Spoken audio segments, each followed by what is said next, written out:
Hyvää huomenta. Hyvää huomenta. Täällä ollaan. Aikainen aamu, tai suht aikainen vielä. Ihana syyskuinen aurinkoinen päivä aukeamassa. Niin on.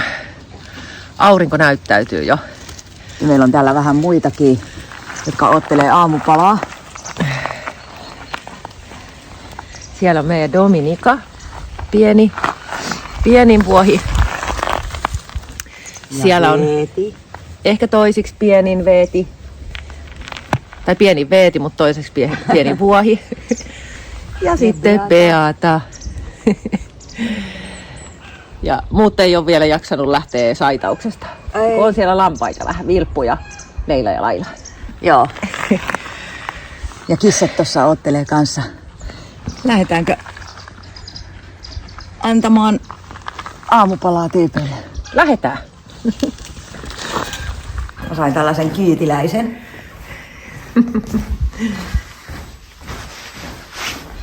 Joo, mennään syömään.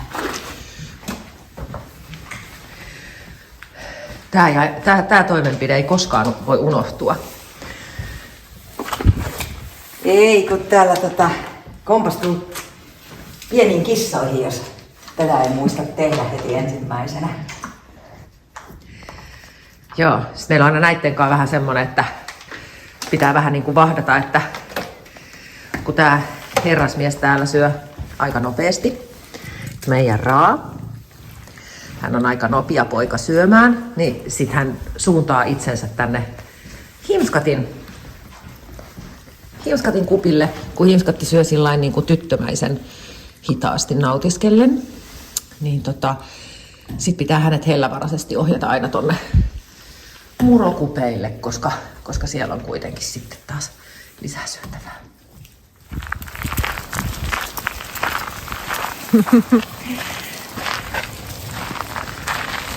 Me ollaan ihan heinis kaikki. Joo. Nämä aamuheinät on mennyt nykyään semmoiseksi, että kun yleensä täällä syödään niin kuin veikka, eli aitauksen sisäpuolella, ja Beata, hyvä, aitauksen sisäpuolella, niin nyt täällä on tämmönen uusi trendi, että syödäänkin täältä aitauksen ulkopuolelta. Sehän ei siis haittaa mitään. Jääkö mä nyt pitämään tätä pussia sitten? Esimerkiksi. Se on rakas, meidän pitää hepoillekin viedä. Nää heinäkasat täällä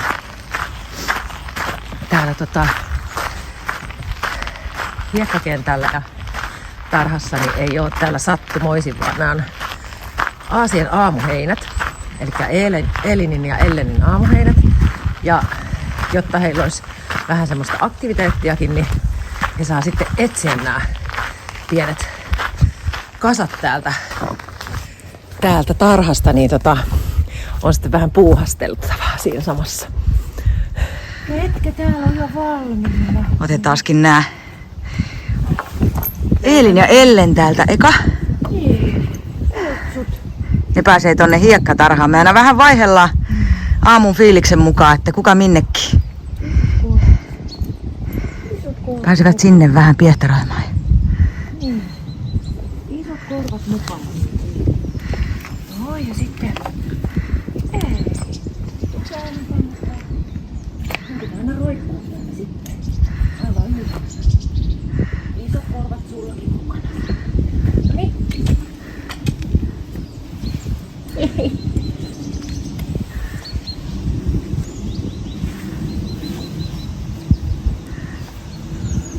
On tässä aina vähän haastetta. Kato, kun sitä liikutaan, jos siltä tuntuu, ja sitten ei liikuta, jos ei yhtään siltä tuntuu. Se on näin. Tää on meidän heppojen ja Aasien välinen hienoinen ero. Siinä mennään tarhaan syömään. Aamupala. Aamuheinät. Onko sulla taas unihiekkaa jäänyt sinne? Noin, tässä vaiheessa on hyvä katsoa silmät, että tyypit näkee sitten jotain, kun unihiekkaa on kertynyt yön aikana. Ja siellä on nähty näköjään tosi paljon ihania unia, kun oli niin paljon unihiekkaa. Mitäs mä pääsen nyt sun oikealle puolelle, eikä sille oikealle puolelle, mistä mä saan riimun pois.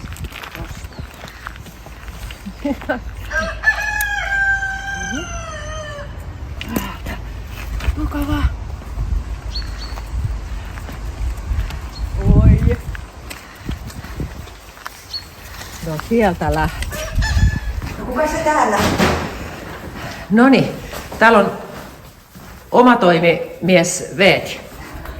Veeti, tää ei yllätä mua yhtään. Veeti rakas, sun heinät on siellä ulkona. Niin, mutta kun tää on selvästi helpompaa täällä tallilla, kun on valmiiksi tässä tarjolla pusseissa. Nämä on heppojen heinät. Niin. Niin. Lähdetäänkö viemään heppoja ulos? Lähetään sitten Veeti. Tule rakas. Ehkä turha toivo. Noin. Veeti! Kyllä pienellä Tule! avustuksella. Noin. Veeti rakas! Me omille heinille, joo. Sinne. Huomenta rakas, miten sulla voi olla mutaa? No, ei sä sitä tiedä. Hei.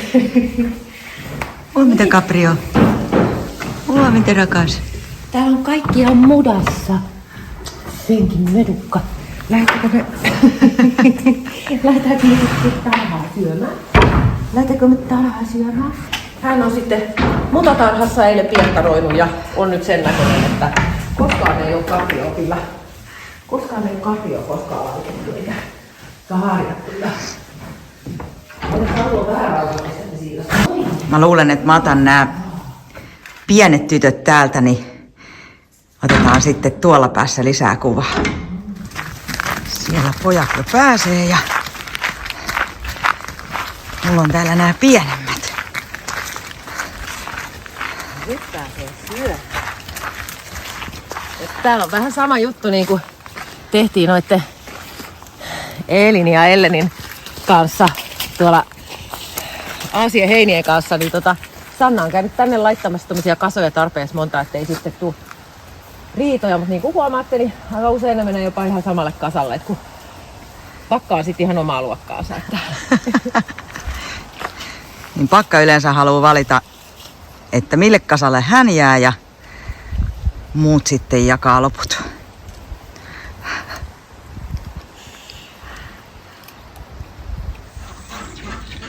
Siellä Satu laskee vettä ja mä pääsin katsottelemaan raamia.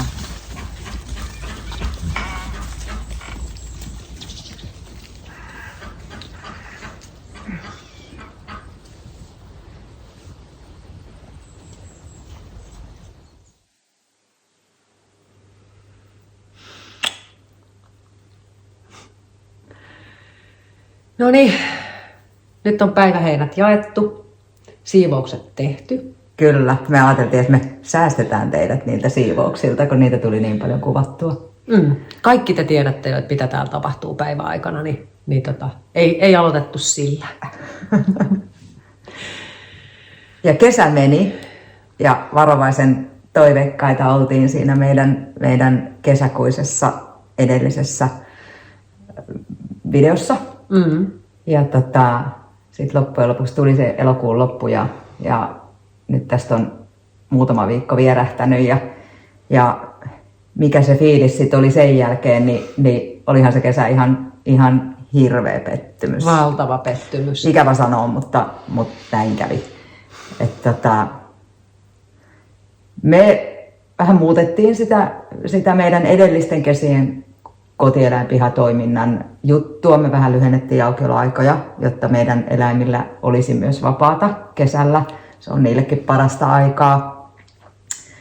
Ja vähennettiin täältä semmoista ylimääräistä huvitusta, jotta saataisiin paikkaa rauhoitettua. Ja ajateltiin, että ihmiset oikeasti haluaa tulla meidän eläimiä katsomaan ja meidän eläimiä tapaamaan ja niiden kanssa niitä rapsuttelemaan ja ottamaan kontaktia, mutta se ei ollutkaan niin. Ja sitten me oli pakko niinku miettiä ja päätettiin, että se miksi me ollaan tällä planeetalla just täällä ja tässä tilanteessa, niin on se, että me ollaan täällä noita eläimiä varten. Mahdollistaa niille paras mahdollinen lajityypillinen elämä. turvallisessa, rauhallisessa, omassa kodissa. Kyllä. Niin kuin Rakastettuna. Rakastettuna. Ja just niin kuin meistä ihmisistä varmaan jokainen toivoo, että se oma koti olisi. Nyt toivotaan, että sitä myös ihmisetkin haluaisi edelleen. Meillä on käynyt myös aivan ihania ihmisiä, jotka ovat tämän tulleet nimenomaan tällä kulmalla ja ovat olleet onnellisia siitä, että näkevät oikeasti hyvinvoivia eläimiä, joita rakastetaan ja jotka on oikeasti tosi ihmisrakkaita sitten takaisin. Sehän ei tule itsestään, se on se, me joka päivä täällä niiden kanssa ollaan ja hoidetaan ja siivotaan ja ruokitaan ja hellitään ja pidetään huolta, niin he antaa silloin myöskin takaisin. Se on just näin. Koska rakkaus. Koska rakkaus On kaikki. Ja meillä on nyt tällä hetkellä menossa semmoinen projekti tuolla taustalla, että meille valmistuu tai on työn alla uudet nettisivut ja verkkokauppa. Ja nyt sitten tässä joka päivä, kun tuolla kakkaa lapioidaan ja eläinten kanssa höntsätään, niin mietitään, että mitä sitten? Mikä on seuraava? Eli kotieläinpihan toiminta me lopetettiin. Se on nyt päättynyt, eli käytännössä yleiset aukioloajat, niin niitä ei enää ole. Niitä ei tule. Ja katsotaan sitten, että millä tavalla, että jos ihmisiä haluaa tulla meille vierailemaan ja muuta, niin halutaan se mahdollistaa, halutaan tarjota näitä elämyksiä täällä, jotka meidän mielestä on sen arvoisia, mutta tosiaan ei sellaisena perinteisenä kotieläinen pihana, että niihin vaatimuksiin me ei pystytä vastaamaan, eikä oikeastaan halutakaan vastata, että siihen liittyy niin paljon, että Tämä oikeastaan me ollaan nyt asuttu täällä reippaasti yli 2,5 vuotta ja sen ajan sisäpuolella me ollaan opittu näkemään, että mitä tämä on niin kuin pahimmillaan ja parhaimmillaan. Ja me valittiin se parhaimmillaan ja me toivotaan, että se riittää. Ja tulevaisuus vaan näyttää sitten, että miten tässä meille käy. Kiva, kun oot taas Remmissä mukana ja tervetuloa, jos oot ihan uutena mukana. Voit käydä katselemassa niitä meidän viime vuoden toilailuja sieltä, niin pääset kokonaan jyvälle. ei ole pakko. Ei ole pakko. Mennään tästä eteenpäin. Joo, mutta tähän loppuu vielä, että siis mä oon Satu ja tää on mun vaimo. Mä oon Sanna ja tää on mun vaimo. Ja me ollaan tallivaimot. Yes. Nähdään ensi kerralla. Ensi kertaan, kiitos. Kiitos. Moi.